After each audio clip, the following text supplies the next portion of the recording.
Y hoy en Gente de Mente quiero hablarles de un tema que nos puede dar miedo hablar. A veces hay una frase popular que dice que uno no debe hablar de ciertos temas porque los atrae, los invoca, pero no, en este caso ya tenemos comprobado que es necesario aprender. Si uno no concibe el tema, no lo va a manejar, y es el suicidio en adolescentes.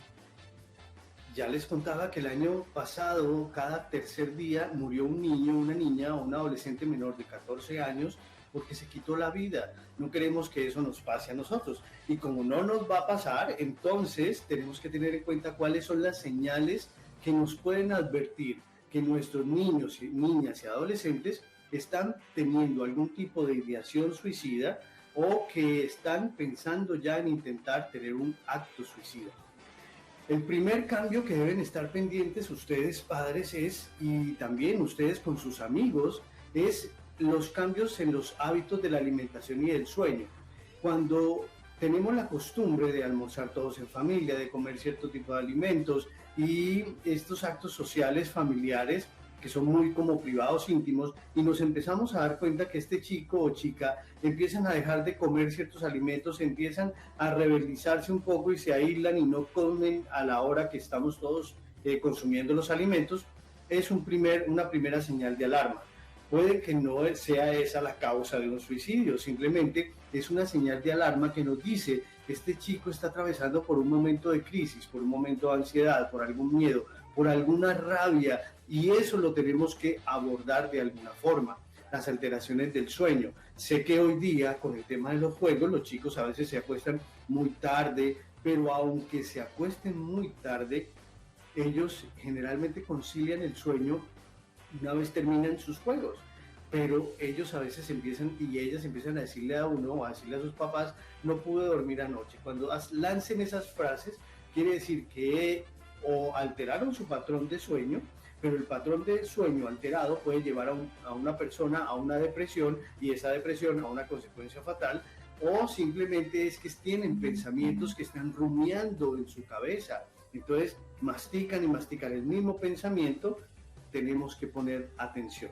Cuando empiezan a perder el interés en actividades que son habituales, por ejemplo, ir a su partido de fútbol o ir a un escenario de amigos, ir al cine o este tipo de cosas, cuando empiezan a cambiar el patrón y prefieren estar solos y aislados, en ese momento pilas, se enciende una alarma. El aislamiento de los amigos y de los miembros de la familia. Entonces tenían a su abuela y siempre la visitaban, o a su tío que era su parche, pero de un momento a otro empiezan a alejarse de estas personas que representaban un vínculo afectivo importante para ellas. En ese momento, pilas, hay que alertarse. Cuando asumen ciertos comportamientos inadecuados, como por ejemplo escapar. Entonces un día se molestaron y dijeron: me voy de la casa, y salieron y se fueron de verdad 1 o 2 días. En ese momento hay que tener cuidado, porque quiere decir que ese comportamiento puede ser algo impulsivo y manejan las situaciones escapando de ellas, y al escapar de ellas también la muerte es un escape. Entonces en ese momento pilas, alertarse. Usar el alcohol o drogas, el licor. Entonces yo sé que en nuestras familias a veces se acostumbra mucho jugar con este tema, ¿no? Entonces el padre entonces lleva a su hijo y lo voy a volver el gran hombre del mundo, y entonces le da su primera cerveza. Pero a veces esto puede ser una invitación a manejar y evadir los problemas y las situaciones de la vida. Hay que dejar que este tipo de comportamientos sociales se den de forma espontánea en ellos, sin imponérselo. Cuando el chico empieza a refugiarse en el alcohol, en las muchas fiestas a repetición, e incluso con este tema del tráfico y todo esto, y el acceso que tienen a las drogas ilícitas, empiezan a consumirlas, pilas, hay que estar muy alerta a ese tipo de comportamientos. Yo recuerdo que en mi época uno llegaba de una fiesta a la casa y los papás lo primero que hacían era: abra la boca, respíreme, para ver si uno había consumido alcohol o no había consumido alcohol. Este tipo de comportamientos, aunque sonaban chocantes para la época en la cual uno estaba, y lo rebeldizaban a uno un poco más, Sin embargo, le decían al chico, estoy preocupado por ti, quiero lo mejor para ti. Entonces hay un mensaje doble con esto. Cuando descuidan su apariencia personal, entonces no siempre, a veces la gente que sufre de algún tipo de trastorno, como la esquizofrenia, o algún tipo de trastorno como la depresión o un síntoma simplemente de tristeza, entran en descuido de su apariencia personal. Pero no siempre el descuido de la apariencia personal es un trastorno. A veces puede ser que perdió la motivación con la vida, ya no le interesa vestirse ni para nadie ni para sí mismo, y empiezan a tomar riesgos innecesarios, empiezan a trasnocharse, empiezan a manejar de pronto sin permiso, a tomar el carro, a tomar el vehículo, a pasar por callejones de aquellos donde hay peligros y puede ocurrir algún tipo de situación, hablar por el celular en la calle sabiendo que está ocurriendo tanta inseguridad. Los chicos, cuando empiezan a manifestar esa preocupación por la muerte y por morir, y empiezan a hablar, cuando su padre los regaña y les dice, quisiera morirme, en ese momento hay que tener y tomar en cuenta ese tipo de frases, porque aunque puede ser como el pastorcito mentiroso que dice 1000 veces lo mismo y no lo va a hacer, entonces uno entra en la cotidianidad y dice, siempre dice lo mismo y no lo va a hacer, pero de pronto un día lo hace. Cada vez que o pronuncien este tipo de frases fatalistas con respecto a su propia vida o la de los demás, hay que tener cuidado. Cuando empiecen a quejarse demasiado, cuando hablan del dolor de cabeza todo el tiempo, cuando empiezan a somatizar tanta cosa y todo les duele, hay que tener cuidado porque algo está pasando en la mente de este chico. Cuando pierden el interés en la escuela, aunque hoy día pues no es tanto que rindan o saquen las mejores notas, pero sí cuando empiecen a perder el interés, aunque sea por ir a encontrarse con su círculo social, hay que tener cuidado. Los chicos viven aburridos todo el tiempo, ya lo sabemos, todo el tiempo le dicen, estoy aburrido, estoy aburrido, estoy aburrido. Pero ese estoy aburrido a veces es una frase y uno los ve activos, pero ese estoy aburrido, pero me aíslo, es un síntoma y eso hay que tener cuidado. Cuando se entera un papá que a un chico le están pasando todas esta cantidad de cosas, cuando los observa, si el padre está en un lado, si le ha delegado la labor de vigilar y supervisar y cuidar a su hijo a una persona como por ejemplo una empleada de servicio o algo así, o a un familiar lejano, pues el padre no se va a enterar, y si no se entera, entonces no va a poder tomar acción a tiempo.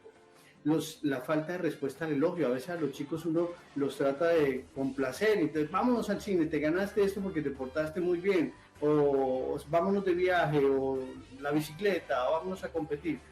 Y si esta persona no reacciona como celebrando el elogio que le está recibiendo de sus padres, está aplanando su afecto. Y cuando empieza a aplanar su afecto, es muy fácil que este afecto decaiga. Entonces hay que tener cuidado y observar muy bien. Yo sé que este es un tema que nos preocupa a todos, es un tema importante, no es la única vez que lo vamos a hablar porque vamos a profundizar en diferentes temas en otros programas. Pero yo quiero invitar a mis compañeros. Yo sé que algunos son padres, tienen miedo de sus niños, algunos somos tíos, y tenemos un compartir permanente. A veces manejamos grupos de adolescentes, ¿no? A veces trabajamos socialmente y tenemos mucho contacto con adolescentes y ellos nos pueden buscar para preguntarnos algo. Los invito a que me digan qué pasa por sus cabezas cuando el tema de suicidio en adolescentes llega. Marcelo. Mi Doc, felices mañanas de pa' vos, un abrazo fuerte. Qué bacano que estás aquí con nosotros en esta sección tan bacana de Gente de Mente. Yo he podido participar en muchas actividades que tienen que ver con este suicidio en adolescentes. Yo siento que hay una línea muy delgada, Doc, y ya pues por eso, gracias a Dios lo tenemos usted para que nos guíen estas dudas que tengo yo, por ejemplo, el día de hoy. Es que hay una línea muy delgada entre los síntomas o las alertas que deben tener los papás o los cercanos cuando un niño puede o un adolescente puede estar tendiendo al suicidio con la rebeldía, ¿cierto? ¿Por qué se lo digo también, Doc? Porque yo nunca en mi vida de adolescente pensé en el suicidio, pero sí fui muy rebelde. Yo fui de los que me fui de la casa hasta una semana porque simplemente quería ser rebelde y quería que mis papás me extrañaran y eso. pero eso también puede ser un síntoma en algún momento de posible suicidio en adolescentes. Entonces yo siento que hay una línea ahí muy delgada. ¿Cómo podemos entenderla o poder visibilizarla en el momento adecuado? Sí, te capté la idea perfecto, Marcelo. Es la rebeldía. A veces los padres son seres humanos también, ¿no? Entonces tienen su caldo de emociones y a veces se ponen de igual a igual con el chico. Entonces, cuando yo recibo la rebeldía de mi hijo, la recibo y le reacciono como si fuera un igual, como si fuera un par, estoy equivocándome, porque corro el riesgo de utilizar palabras, de generarle al chico la sensación de que yo no soy su padre, sino que soy otro amigo o soy cualquier otra persona. Cuando el padre asume la rebeldía como un tipo de lenguaje de comunicación y como un estado normal del adolescente, pues no le reacciona. Entonces yo puedo ver a mi chico que me dice, me voy de la casa, inclusive se va y lo deja ir. Dice, bueno, pues mi amor, pues vete, cuídate mucho, ¿no? Cualquier cosa que necesites, pues me avisas. Pero no pierdo el control, porque a veces el padre le da rabia, porque es otro ser humano, entonces dice, él verá, y se desentiende. No, yo lo dejo ir, pero conecto todo, ¿no? Las cámaras, los drones son los amigos, las cámaras son los familiares, y a toda la cuadra los pongo a la vigilancia. Pero a mi chico le doy a entender que no me interesó si se fue o no, pero no pierdo el control. En cambio, si yo caigo en ese rollo de él y le reacciono, pues vete, y me pongo bravo con él y cuando llega, ¡ay, a qué viene! No, eso no es posible. El padre debe siempre mantener su rol de autoridad y la autoridad con amor implica que va a supervisarlo y no va a caer en el juego de la rebeldía. Mile, tú estabas interesada con este tema. Quiero darte la palabra. Doc, ¿qué más? ¿Cómo le va? No lo había saludado hoy porque estaba aquí muy atenta al tema. No, es que estaba escuchando como las reacciones que tienen los papás generalmente. Hasta dónde los papás están llenos de miedos y esas cosas son las que se ven reflejadas en que el papá esté de mal genio todo el tiempo, en que la mamá venga y se desquite con uno y eche cantaleta todo el día y hasta dónde ese miedo reflejado de mal genio y de carácter se puede transmitir a los hijos. Los padres, mira que los padres, aún los más formados, padres psicólogos, padres con diferentes niveles como intelectuales que tienen un poquito más de formación en el manejo de sus hijos, siempre van a vivir con una gran incertidumbre. Y eso nos ocurre a todos los seres humanos. Todos tenemos que aprender a vivir con la incertidumbre, porque la vida no tiene certeza y cambia y se transforma y ocurren cosas locas, diferentes, nada previsible. Entonces el miedo es normal que esté. Lo que pasa es que el miedo tiene que capitalizarse de forma positiva y cuando yo siento miedo, porque el miedo también es un impulsor hacia las cosas grandes de la vida y hacia las cosas buenas, cuando el padre siente miedo, lo primero que debe hacer, papitos, mamitas en casa, lo primero que deben hacer, si tienen miedo, probablemente es que no sepan cómo manejar una situación. Y en ese momento tienen que psicoeducarse, tienen que buscar a alguien que les ayude a manejar o a entender cómo van a manejar una situación. El miedo de los padres con los hijos tiene muchas formas. Hay aquellos padres que aman profundamente a sus hijos y los quieren proteger y no quieren que les pase absolutamente nada. Les quieren dar todo y sienten que cuando ellos no les entregan, los hijos van a sufrir y van a ocurrirle cosas. Miren que el suicidio en adolescentes se presenta tanto en las familias millonarias con todo controlado, como en las familias muy pobres. Entonces no es algo propio de cada uno. El miedo es propio del padre rico, del padre pobre, del padre intelectual, del padre que no tiene tanta educación. El miedo es de todos, pero la única forma de enfrentar el miedo siempre es aprender. Cuando yo conozco, empiezo a enfrentar el miedo. Puede ser que el miedo se baje, se disminuya con el aprendizaje y con el entrenamiento, pero no quiere decir que se vaya. Hay que aprender a vivir con la incertidumbre. Por ejemplo, yo critico mucho a los padres hoy día en el sentido que, si Marcelo probablemente estará en la línea de lo que yo vaya a decir por el tema generacional. Entonces digamos que en la época nuestra yo me iba adolescente y tomaba un bus que me daba un recorrido de mi casa hasta el colegio y yo no tenía sino escasamente 12 años y me iba en ese bus, llegaba al colegio y así mismo me tenía que devolver, tenía que recibir vueltos, dar vueltos, cosas así, y mis padres no me acompañaban a la parada del bus. Bueno, alguien me puede decir, son otras épocas, pero es que en esta época hemos como exagerado. Yo puedo enseñarle a mi hijo a tomar el bus. ¿Cómo lo hago? Entonces, listo, papito, ya tienes que empezar a irte solo porque un día puede ser que yo no vaya a estar para acompañarte al bus y debes cumplir todo esto. Mañana vamos a empezar a practicar. Entonces, un día te llevo al bus y lo recojo en el bus. No en la ruta, sino en el bus normal, el transporte normal.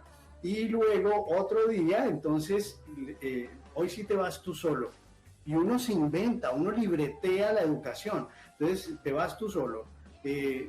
Uno va, vigila, va como a una cuadra mirando qué está pasando, por dónde camina, cogió el bus que era, no lo cogió, si tengo carro me voy en el carro y voy siguiendo, llegó, pero esta es la forma de supervisar, pero no prohibirle ir en el bus. Hoy día tenemos chicos que no toleran muy bien el fracaso, no saben salir, no saben defenderse y cuando llegan a los 20 años, 21 años, ni siquiera son capaces de desplazarse a pie de un sitio a otro a 10 cuadras de distancia. Entonces la sobreprotección y el deseo que no le pase nada al niño es un error en el cual han caído los padres de hoy día. Hay que reconocer que si yo formo un niño en valores, que si le enseño seguridad, seguramente lo voy a poder ir soltando y lo va a poder ir manejando el día a día. Si no le permito exponerse al día a día, si no se lo permito, pues obviamente voy a crear una persona muy insegura, muy frágil, y esa persona frágil caerá muy fácil en una depresión y ante un momento de manejar una situación real de su vida, podrá contemplar el suicidio como una opción. Miren que también los chicos entre ellos deberían ayudarse. Si uno no puede intervenir al chico directamente, pero uno puede intervenir a su círculo social. Entonces uno puede decirle a los amigos de tu adolescente, mira, cuando veas que él se pone triste, avísame para ver cómo le podemos ayudar. Y uno hace esas alianzas terapéuticas junto con su círculo social, junto con los familiares, y nos volvemos cómplices a favor de la seguridad de nuestros chicos. Este tema es delicado. Marcelo, dime. Ahí tengo una inquietud, no sé cómo hacerte esta pregunta, Doc. Que resulta que muchos años en mi adolescencia, yo estoy de acuerdo completamente con lo que acaba de decir de que estamos en generaciones distintas, que a nosotros nos tocó distinto, pero también desde muy pequeño mis papás me dijeron una frase, me metieron una frase en la cabeza que yo ahora que estoy mayor la entiendo y es, dime con quién andas y te diré quién eres. ¿A qué voy yo haciendo referencia a esta frase? A que cuando estamos con este problema en el círculo social de adolescente, uno es muy influenciable. Entonces, ese círculo social puede hacer o que tengas más tendencias al suicidio o que por el contrario estén diciéndote, ven, sal de eso, habla con tus papás. Entonces también, ¿cómo puede un papá, yo no soy papá, cómo puede un papá de una manera correcta hoy en día mostrarle al niño o al adolescente que debe relacionarse mejor, sin que mejor sea necesariamente lo que el papá piense, sino como que tenga esas relaciones afectivas de sus amigos, de su círculo social, con personas chéveres, personas que son estudiosas, personas que propenden es por el bien? ¿Cómo hace uno de papá, cuando yo sea papá, para poder llevar a eso? Mira, Marcelo, el tema del entorno social, el primer soporte emocional y mental que tenemos todos los seres humanos es la gente que nos rodea. Y el tema es importante porque uno podría pretender ser selectivo y enseñarle a nuestros hijos a ser selectivos, pero a un adolescente no es suficiente que le digas no a un amigo para que él se obsesione por rebeldía por tener ese amigo.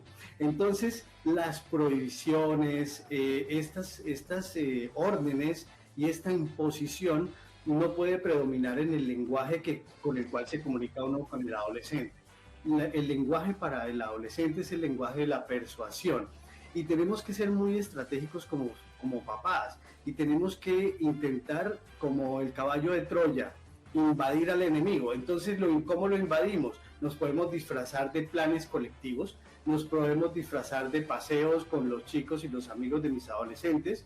Tenemos que ser estratégicos en no despreciarlos ni generar frases como de menosprecio hacia el amigo de mi hijo, porque eso solo les va a incentivar su deseo por rebeldía de comunicarnos agresión, ¿no? Entonces, hay que ser muy estratégicos, tenemos que ser caballos de Troya y meternos en la vida de nuestro adolescente de una forma muy inteligente, amando lo que él tiene al lado, permitiéndole ser y dándole información oportuna para que él propio, o sea, por decisión propia, vaya poco a poco siendo más selectivo de acuerdo a lo que él es o ella es en esencia, ¿no?